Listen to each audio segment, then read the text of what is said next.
If you had to describe America in one word right now, what word would you use? Confused, unrecognizable. Hungry, chaotic, sad, Tense. I would say we're suffering. great. I think America's a great place to be. I know because I know the data, and I know that Black Americans have been voting for the Democratic Party for the last few decades since the 60s, and we are facing zero median wealth by 2053.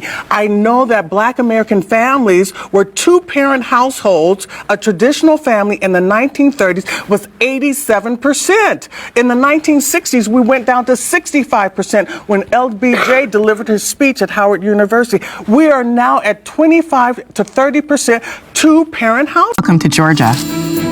It's the cradle of the Confederacy, but also the birthplace of the Civil Rights Movement. It's never really been full-on Trump, right? He lost it once. This state could decide the Democrats' chances at taking control of the Senate. And a lot depends on whether Black voters are motivated to show up. So I'm asking folks, why didn't you vote for Kamala Harris? What do you think the Democratic Party thinks of you? What's the dream? When I asked you how America is doing, you said suffering. Suffering how? Every time we go to the gas, put gas in our car, utilities, food, everything is high. If you had to describe the Democratic Party in one word, what word would you use? Messy. Messy. Very much so. I would describe the Democratic Party as outdated. I think something went wrong by not including young blood. I want to see young people come in and bring in new ideas. I would love to see that. Today we are talking about how Americans, especially Black voters, feel about the economy, the Democratic Party, and the direction of the country. Many say Americans feel expensive, chaotic, and disconnected from everyday people, while others still believe in the American dream. What do you think the Democratic Party thinks of you? I think that the progressives of the Democratic Party specifically, I think they see me as a person who is capable of inspiring change within my community.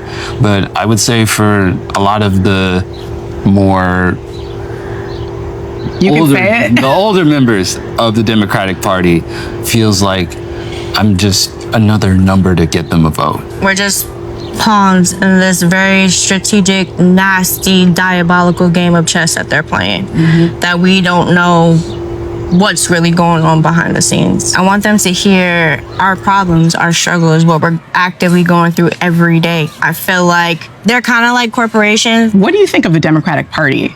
Is lacking that factor. Trump got that I don't like Trump, but he got that Well, what happened to the Democratic Party? It dismantled after Clinton. Say that again? Clinton. When Clinton after left, Clinton. it was over with. Who did we have after Clinton? Oh, Obama was cool. Let me tell you, I love Obama. It was Obama, then Clinton. Then Clinton. Yeah. Yeah, well, I'm talking about the first Clinton. Oh, okay. Before me. Oh, I'm sorry. You're talking about Bill. I'm talking about, oh boy, Bill, yeah. Oh, The first Black president. The first Black president, all right? Bill had his issues, of course. Do you think the Democratic Party has just become too corporate? Absolutely. I like the way he phrased that. They're definitely too corporate. It's too much. It's too messy. It's too corporate. It's too many politics. No pun. Do you think that the Democratic Party cares about you? It's like that auntie, right, at the cookout to come over there and she act like she cool with people, but she look down on people. I feel like the Democratic people, they just fake. It just feels fake. They tried to do the Megan Thee Stallion thing. That was horrible. When Harris got Megan Thee Stallion to do, what was that? It was, people can see through the bullshit. That's the problem with the Democrats. They do things for show. It's all theatrics. It's not authentic, and people can tell. It has to be in you, not on you. And people can smell it. I can smell you bullshitting me. And they don't think you can smell it. There was a point that I just voted straight Democrat. Now I'm at the point that I'm actually taking the time to look at each candidate, to actually see the ballot before I go to the voting booth to know what I'm doing. The first time I voted for Obama, I thought it was going to make a difference. And the first time I voted for Donald Trump, I thought it was going to make a difference. Let me ask, your vote for Donald Trump both times, was that a vote that was cast in the hopes that Donald Trump could maybe make a change or deliver something different? Or was that a protest vote against the Democratic Party? Probably more protest. It sounds like the Democratic Party has let you down. I think government has let me down. How do you think Donald Trump has done so far? I kind of like where he's going with revitalizing industry. I see that as an opportunity for communities like ours, small communities, to get young people, men and women, involved with skilled trades that pay very well. Do you think the Democrats are focused on the wrong issues? I think so. I talk to my wife about it all the time. I want them to be a catalyst for economic development here in the United States and in the world.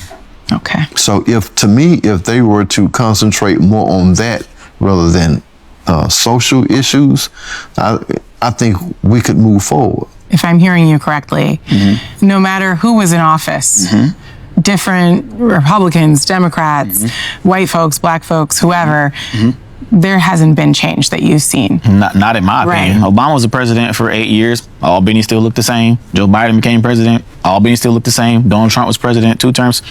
Albany still looks the same. We've been sold the idea that the only way our communities are going to change is if we go to the voting polls. And that is absolutely not the truth. So why do you vote then? Because I just feel like it's the right thing to do. Why?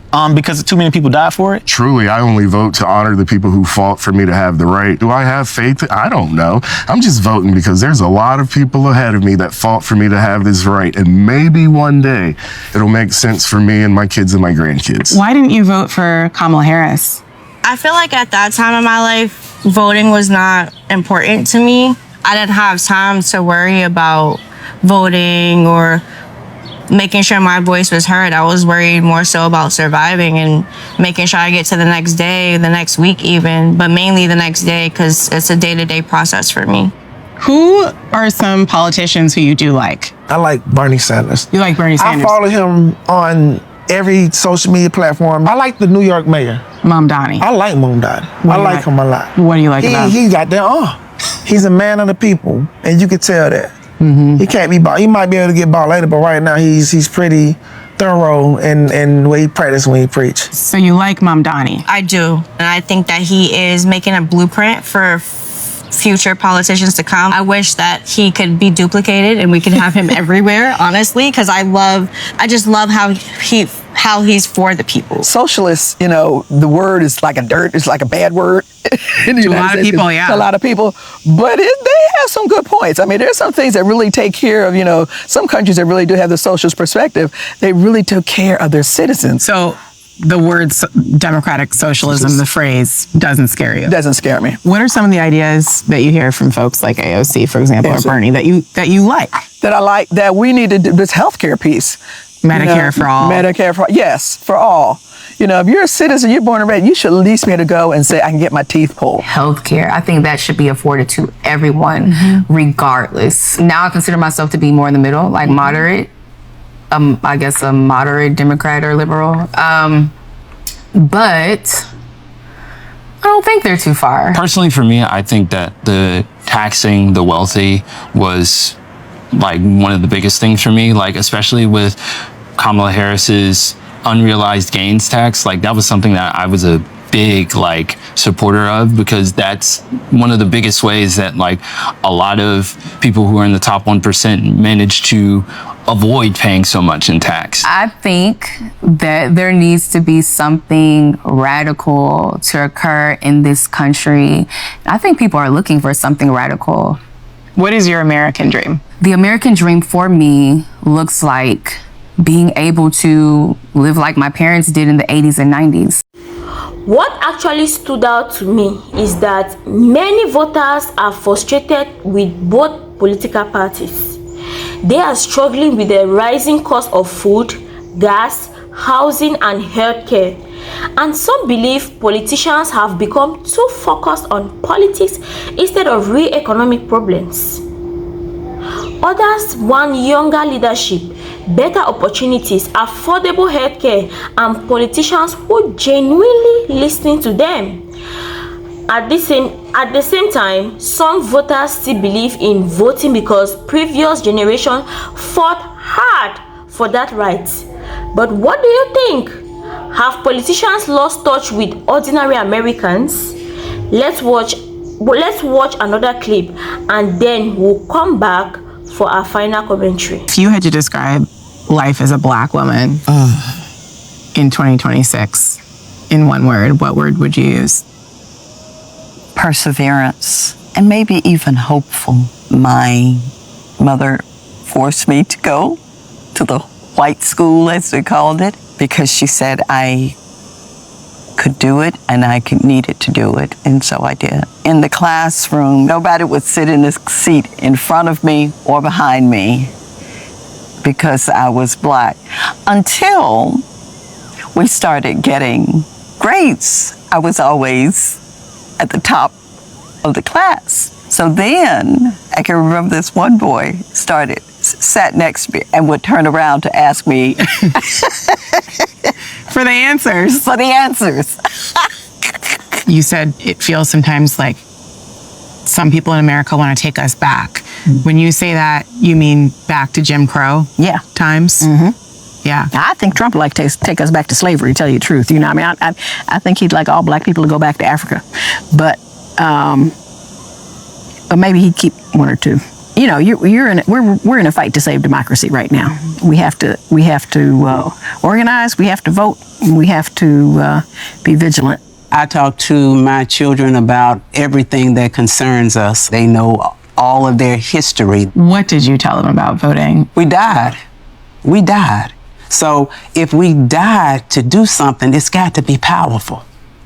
It's got to be powerful. What does it mean to you to be an American or a Black American today? First, I love America. I've been all around the world, and it is nowhere that I feel as comfortable as I do as America. Even now? Even now. Even in this political climate, even in this social climate, even in this horrible economy that we have, it's still the greatest place that you could be, and I love being American. I just want to see America love me. The biggest takeaway is simple. People want to feel heard and see real changes in their communities. Regardless of political party, Americans want affordable living, good jobs, healthcare, and a better future. But what do you think? Share your thoughts in the comments.